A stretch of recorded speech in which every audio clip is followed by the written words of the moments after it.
Olá, meus amigos, bem-vindos a mais um vídeo do nosso canal. Hoje eu gostaria de pensar com vocês, refletir com vocês sobre... Existem textos ou existe texto bíblico que fale sobre dois momentos da volta do Senhor? Eu digo isso porque os pré-tribulacionistas afirmam que existem dois momentos da volta, o arrebatamento e a volta propriamente dita. Enquanto os pós-tribulacionistas afirmam que não tem dois momentos e que é um momento só. E nós vimos já na nossa série de vídeos sobre a volta, o nome é A Volta, o nome do vídeo, da série, mas sobre a volta de Jesus, que parece existir dois momentos, uma doutrina bíblica, uma teologia bíblica de Gênesis até Apocalipse. Mas a pergunta que surge nesse vídeo de hoje é, existe um texto, ou mais de um texto, que mostre, ou mostrem, que existem dois momentos da volta do Senhor Jesus? É sobre isso que eu queria meditar com vocês nesse vídeo, tá bom? Fique conosco, não se esqueça de acionar o sininho, se inscrever no canal e, se você gostar, obviamente, curtir esse vídeo, tá bom? Bem-vindos ao canal Fiéis até o fim.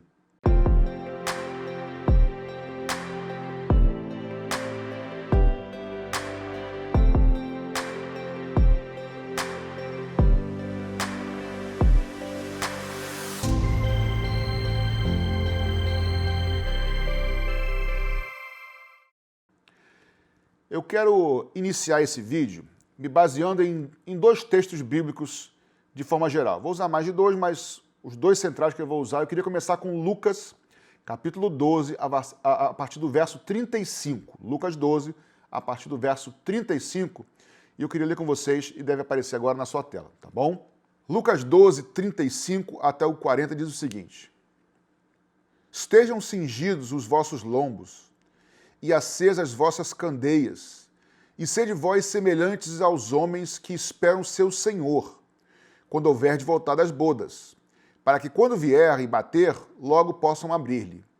Bem-aventurado aqueles servos, os quais, quando o Senhor vier, achar vigiando. Em verdade vos digo que se cingirá, e os fará sentar à mesa, e chegando-se os servirá. E se vier na segunda vigília, e se vier na terceira vigília e os achar assim, bem-aventurados são os tais servos. Sabei, porém, isto, que se o pai de família soubesse a hora em que havia de vir o ladrão, vigiaria e não deixaria minar a sua casa. Portanto, estai vós também apercebidos, porque virá o Filho do Homem a hora que não imaginais. Então esse texto aqui, de Lucas capítulo 12, do verso 35 ao verso 40, que eu acabei de ler aqui, é o próprio Senhor Jesus falando, né, a narrativa do próprio Senhor Jesus, o discurso dele, dizendo para que os lombos deles estivessem cingidos, as lamparinas ou as lâmpadas estivessem acesas, né? E aí no verso 36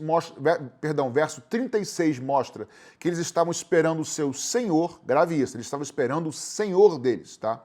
E diz no verso 36 que esse Senhor, que eles estavam esperando, estava voltando ou estaria voltando do casamento das bodas. Então vamos lá. Verso 36 nos mostra que o Senhor, sede vós semelhantes aos homens que esperam o seu Senhor voltar, e quando estiver voltando, vai estar voltando das bodas do casamento, para quando ele vier bater, logo possam abrir-lhe. Ou seja, aqui está dizendo que quando o Senhor voltar, ele irá voltar do casamento. Então, algumas pessoas vão estar esperando o Senhor voltar, e quando ele voltar, ele virá do casamento. Logo, essas pessoas que estão esperando o Senhor voltar não estarão participando do casamento, porque o casamento, as bodas, tem que ser antes dele voltar. O texto está claro aqui, e depois eu vou desenvolver isso, tá? No verso 38, desse mesmo texto, diz que, e se vier na segunda vigília, e se vier na terceira vigília, e os achar assim como preparados, com a lamparina acesa, e os lombos cingidos, bem-aventurados são ou serão tais servos, ou tais homens. Então, ele pode vir na segunda vigília ou na terceira vigília. Então, sobre isso, sobre segunda vigília ou terceira vigília, eu vou trabalhar um pouquinho depois com vocês, mais na frente nesse vídeo, tá? Mas esse texto termina no versículo 40, dizendo assim, portanto, estáis vós também apercebidos, atentos, porque virá o Filho do Homem a hora que não imaginais. Ou seja, esse assunto que Jesus está falando, ele está falando sobre a vinda do Filho do Homem, que quem é o Filho do Homem? O próprio Senhor Jesus. E diz que algumas pessoas vão estar esperando o seu Senhor voltar, e quando esse seu Senhor deles voltar, ele voltará do casamento. Isso pode ser na segunda vigília ou na terceira vigília. Então já vimos que o Senhor, a vinda do Senhor, nesse texto, que eu vou daqui a pouco destrinchar, ele acontece após as bodas do casamento, ok? Tem um outro texto, no livro de Salmos, que eu já havia lido esse texto inúmeras vezes, mas confesso que passei por ele. Texto bonito, vamos ler já já, mas que um tempo atrás eu, relendo na minha leitura diária, né, devocional diário que eu faço, eu passei por esse texto do Salmo, do salmista, e algo saltou aos meus olhos. Então eu queria ler com vocês Salmo de número 19, tá? Salmo 19, que diz o seguinte, a partir do verso de número 1. Os céus proclamam a glória de Deus, e o firmamento anuncia as obras das suas mãos.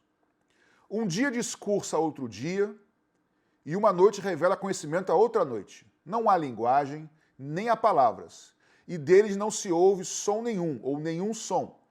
No entanto, por toda a terra se faz ouvir a sua voz, e as suas palavras até os confins do mundo. Aí pôs uma tenda para o sol, o qual, como noivo que sai dos seus aposentos, se regozija como herói a percorrer o seu caminho. Principia numa extremidade dos céus, e até a outra vai o seu percurso, e nada refoge ao seu calor. Então nós vemos nesse Salmo de número 19, que é um salmo poético, obviamente, e que obviamente não podemos tirar doutrina nenhuma em cima de um salmo isolado, ou de texto nenhum isolado, e eu não estou aqui fazendo isso, obviamente, como eu não gosto de fazer e não faço. Mas olha o que esse texto diz para a gente. No verso 1 diz que os céus proclamam a glória de Deus, a natureza manifestando a glória de Deus. O verso 2 e 3 diz que a natureza, os céus proclamam sem linguagem e sem barulho, sem som nenhum, essa glória de Deus.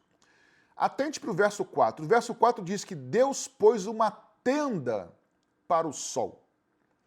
Irmãos, óbvio que isso não é literal, isso é poético, isso é metafórico, porque Deus não colocou uma tenda para o sol de forma literal, tá? Mas o verso 4 diz que Deus colocou uma tenda para o sol. E a palavra tenda aqui é tabernáculo, tá? Um tabernáculo para o sol.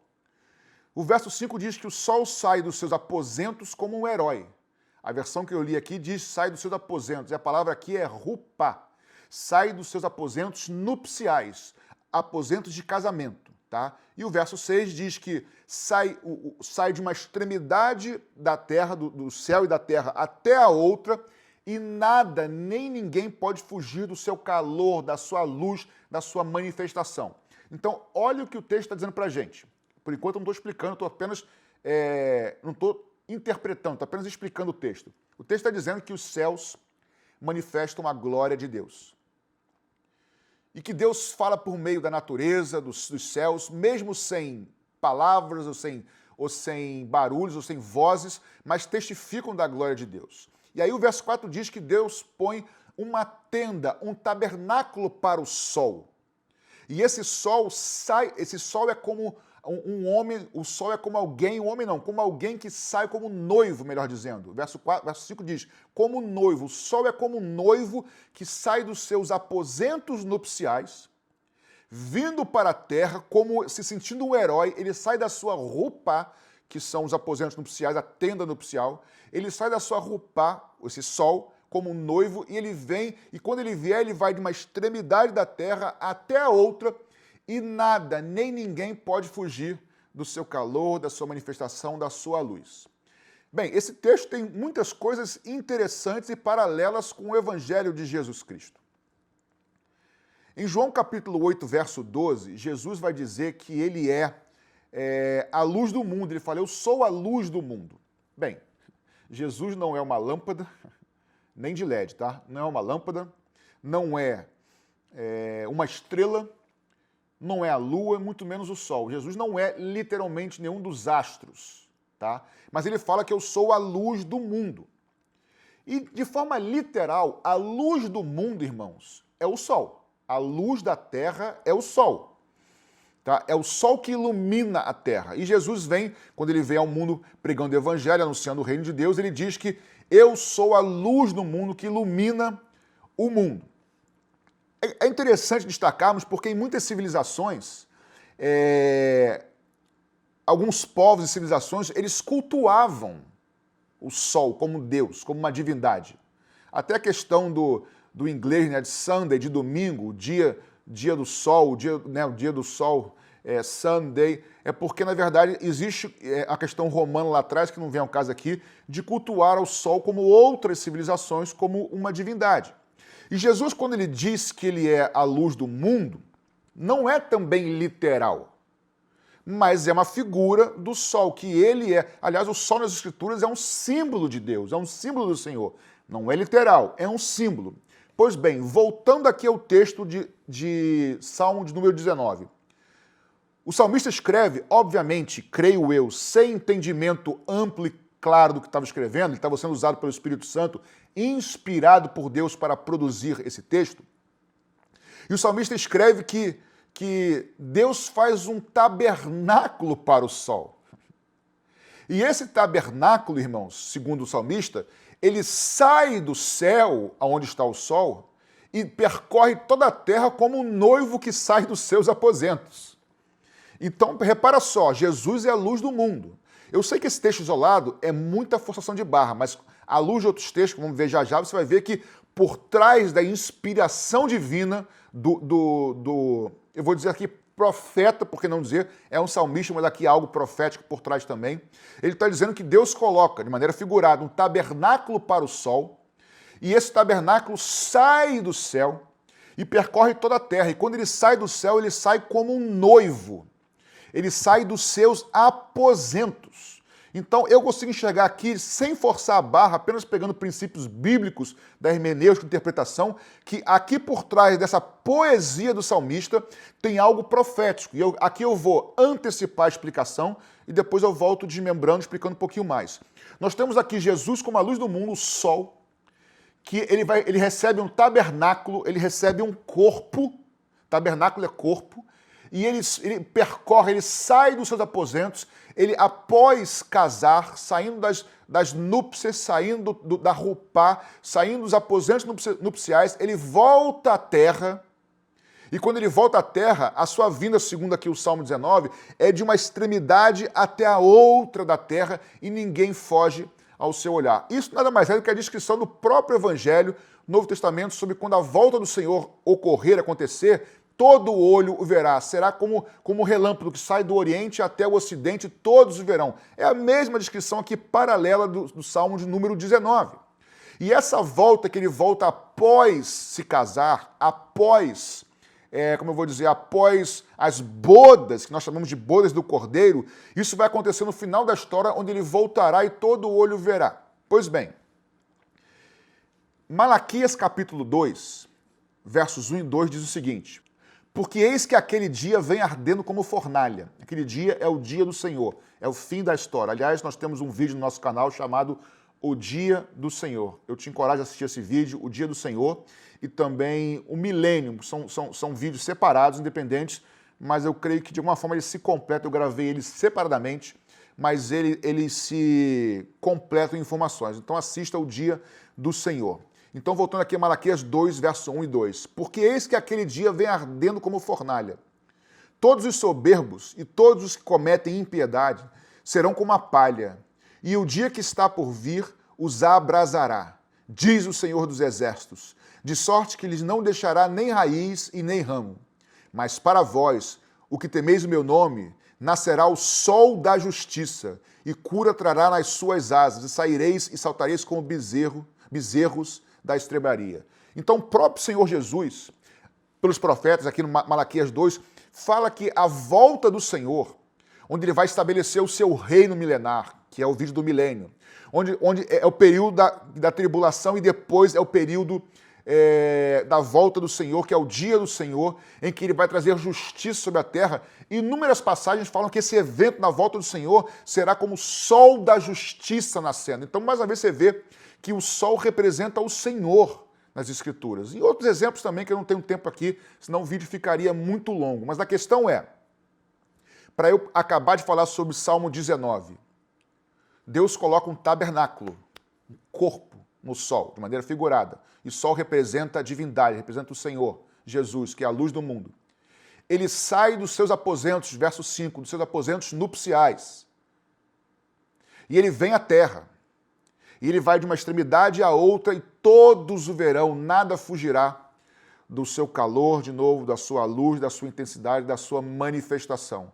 Isso aqui é a volta do Senhor após o casamento, após as bodas do Cordeiro. E quando ele voltar, ele voltará como tabernáculo. E aí começam os 1000 anos, que é o milênio, que nós chamamos, que é um tempo que se refere à festa dos tabernáculos, lá em Israel. Você tem que assistir a nossa série sobre a volta de Jesus, onde eu falo sobre as festas judaicas também um pouquinho. Não sou judaizante, sou contra o movimento judaizante, mas entendo que nós não podemos ignorar muitos princípios do Velho Testamento que são respaldados pelo Novo Testamento. Mas Israel é uma coisa e igreja é outra coisa, ok? Então agora eu queria, já começando a caminhar para o final, voltar para o nosso texto de Lucas 12, a partir do verso 35, que eu vou ler rapidamente só para a gente voltar a entender e lembrar. Ele diz: estejam cingidos os vossos lombos e acesas as vossas candeias, e sede vós semelhantes aos homens que esperam o seu Senhor, quando houver de voltar das bodas, do casamento, para que quando vier e bater logo possam abrir-lhe. Bem-aventurado aqueles servos, aos quais quando o Senhor vier, achar vigiando. Em verdade vos digo que se cingirá e os fará sentar à mesa, e chegando-se os servirá. E se vier na segunda vigília, e se vier na terceira vigília e os achar assim, bem-aventurados são tais servos. Até aí, os próximos versos eu leio depois. Eu queria atentar agora para essa questão que o texto diz: algumas pessoas esperam o seu Senhor, e o Senhor volta após a festa do casamento, após ter casado, das bodas do casamento, e diz, segundo o texto, e se vier, verso 38, e se vier na segunda vigília, ou se vier na terceira vigília, e se vier na segunda vigília, ou se vier na terceira vigília, e os achar assim, como vigilantes com as lâmpadas acesas, são bem-aventurados esses homens. Pois bem, as vigílias de Israel a primeira vigília era de 6 da tarde, ou da noite, né, 6 horas, até as 9. A segunda vigília de 9 à meia-noite. A terceira vigília de meia-noite às 3. E a quarta e última vigília de 3 da manhã até às 6 da manhã. Era o período da noite em Israel, ou melhor, período da noite em todos os lugares, de 6 da noite, né, até 6 da manhã. E essas 4 vigílias. E o texto diz, as versões mais atuais, elas vão dizer: quer venha na segunda vigília ou quer venha na terceira vigília, mas as versões mais antigas, e a maioria delas, porque o original está, no original assim, em grego e se vier na segunda vigília, e se vier na terceira vigília, e estiver preparado, ou seja, esse texto está mostrando que vem na segunda vigília e vem na terceira vigília. Na terceira vigília, ou melhor, na segunda vigília, que é de 9 à meia-noite, nós vemos, por exemplo, lá em Mateus 25, dos versos 1 ao 13, por exemplo, que fala a parábola das 10 virgens. Você deve conhecer esse texto, parábola das 10 virgens, que fala que perto da meia-noite, ou seja, no final da segunda vigília, perto da meia-noite, houve-se um grito. Próximo da meia-noite, à meia-noite, houve-se um grito. E qual é o grito? Aí vem o noivo. E as virgens estavam esperando o noivo chegar. E o texto diz, Mateus 25, que as virgens prudentes entram para as bodas com o noivo. Isso acontece na segunda vigília, até meia-noite. Próximo da meia-noite houve esse grito, que aí vem o noivo. Então as virgens prudentes, as que têm as suas lâmpadas, assim como aqui em Lucas 12, acesas e preparadas, elas entram para as bodas do Cordeiro. E o texto diz que depois ali a porta se fecha. Que porta que se fecha ali? É a porta do casamento, a porta das bodas do Cordeiro, creio eu, segundo esse texto. Então, no capítulo 25 de Mateus, nós temos não a vinda do Senhor, mas nós temos a vinda do noivo, que na verdade acontece na segunda vigília, entre 9 e meia-noite, segundo a explicação bíblica. Isso vai bater direitinho e vai concordar direitinho com o Apocalipse capítulo 19, que é o finalzinho das Escrituras, no último livro, no finalzinho, nos últimos capítulos, onde no capítulo 19, a partir do verso 19, nós temos que bem-aventurados são aqueles que participam, são chamadas bodas do Cordeiro. E depois é que há a volta do Senhor, no finalzinho do capítulo 19, lá para os versos 11, 14, por ali, diz que o Senhor volta no cavalo branco, com seu manto, e com ele os seus santos, os exércitos com ele, cumprindo as profecias de Zacarias 14, de Judas 14, tudo se cumpre perfeitamente, não há contradição alguma. Então, em Apocalipse 19, você tem a citação das bodas do Cordeiro, da efetivação, da consumação do casamento, e depois tem a volta do Senhor. Isso está de acordo com Lucas 12, isso está de acordo com o Salmo poético e profético, Salmo de número 19. Então, Mateus 25, voltando, fala que na segunda vigília, de 9 à meia-noite, houve-se um grito. Aí vem o noivo. Então o noivo vem e as virgens entram para as bodas do casamento. Mas o texto aqui de Lucas, capítulo 12, diz que, e se vier na segunda vigília, e se vier na terceira, os que estiverem vigiando com as lâmpadas acesas serão bem-aventurados e participarão da eternidade com o Senhor. Então, na segunda vigília, Jesus vem como noivo para a igreja, para as bodas do Cordeiro. Na terceira vigília, aqueles que esperam o Senhor, não o noivo, esperam o Senhor, que vai sair da Rupá, Salmo 19, que vai sair das bodas do casamento, Lucas capítulo 12, e após haver casado é que ele vem como Senhor, e não como noivo. Então está claro nesses dois textos, e não são somente os dois textos, você tem que assistir a nossa série, eu quero reforçar, me perdoe se sou repetitivo, a série sobre a volta de Jesus. O nome da série é A Volta, são 8 episódios, tá, para você assistir. Talvez o primeiro e o segundo seja um pouquinho mais base para quem já tem caminhada com o Senhor, estuda, mas assiste que vai te dar mais base ainda, sempre tem uma coisa que a gente aprende, e os outros eu creio que são bem profundos, com revelações bíblicas que vão abençoar a sua vida. Então existe uma volta ou duas voltas? Essa é uma boa pergunta. Aí eu vou voltar um pouquinho atrás para terminarmos esse vídeo. Os judeus esperavam o Messias, não esperavam? Eu já citei isso em outros vídeos meus, mas eu vou repetir porque tem tudo a ver com esse tema aqui. Os judeus esperavam a vinda do Messias. Eles tinham a história de Israel, eles tinham os profetas, eles tinham as profecias, obviamente, sobre a vinda do Messias. Eles tinham tudo. Mas quando o Messias veio, eles não receberam. Por que não receberam? A resposta histórica, que nós damos também até teológica, é que eles esperavam um libertador, alguém que fosse libertá-los do Império Romano. Eles esperavam um Messias governamental, político, e não aconteceu. E aonde está o erro? Aonde foi o erro dos judeus? O erro deles foi não discernir que as profecias bíblicas para a vinda do Messias, para o povo de Israel, elas apontavam para dois momentos. Muitas vezes falavam do servo sofredor e muitas vezes falavam do rei ou do governador que viria para reinar com justiça. Eles não discerniram o servo sofredor do reinado de Cristo. Por não discernirem, quando Jesus veio, eles não receberam, porque eles esperavam só essa aqui. A mesma coisa acontece nos dias de hoje. Muitas pessoas estão apenas esperando o Senhor voltar. Mas primeiro, na segunda vigília, ele volta como noivo da igreja. E aí nós vamos passar 7 anos lá em cima com o Senhor, na glória, com o corpo glorificado. Vai se cumprir a palavra de Paulo em Tessalonicenses, que no abrir e fechar de olhos nós seremos transformados, nós estivermos vivos, e junto com os que morreram e ressuscitaram com Cristo, com corpos glorificados, subiremos juntos para o encontro do Senhor nos ares. Isso certamente, com todo respeito aos meus irmãos que pensam diferente, acontecerá antes da tribulação. Isso não é escapismo, isso é doutrina bíblica. Nós vamos passar por luta aqui na terra? Vamos. A igreja vai ser perseguida antes da volta de Jesus? Vai. As coisas vão piorar? Creio que sim. Mas creio que o Senhor vai nos sustentar. E quando chegar o período de trevas de meia-noite, da terceira vigília, que é da meia-noite às 3, aí, meus irmãos, nós não estaremos aqui. Será o reinado do anticristo, que é outra série de vídeos. Mas nós estaremos com o Senhor nas bodas do Cordeiro. E depois das bodas do Cordeiro, voltaremos com o Senhor, junto com ele, para reinar durante 1000 anos. Quer você seja arrebatado comigo ou não, e eu com você, em nome de Jesus. Quer quer quem ficar aqui depois na tribulação, antes ou depois, quem for fiel ao Senhor na segunda ou na terceira vigília, reinará com o Senhor para sempre. Eu acho que você, como eu, não quer deixar para segundo momento, né? Vamos, nesse primeiro momento, nos encontrar com o Senhor, ser fiel a Ele até o fim, porque em breve o nosso noivo está vindo buscar a sua noiva. E a minha palavra para você de encorajamento é: fique firme com o Senhor e seja fiel até o fim.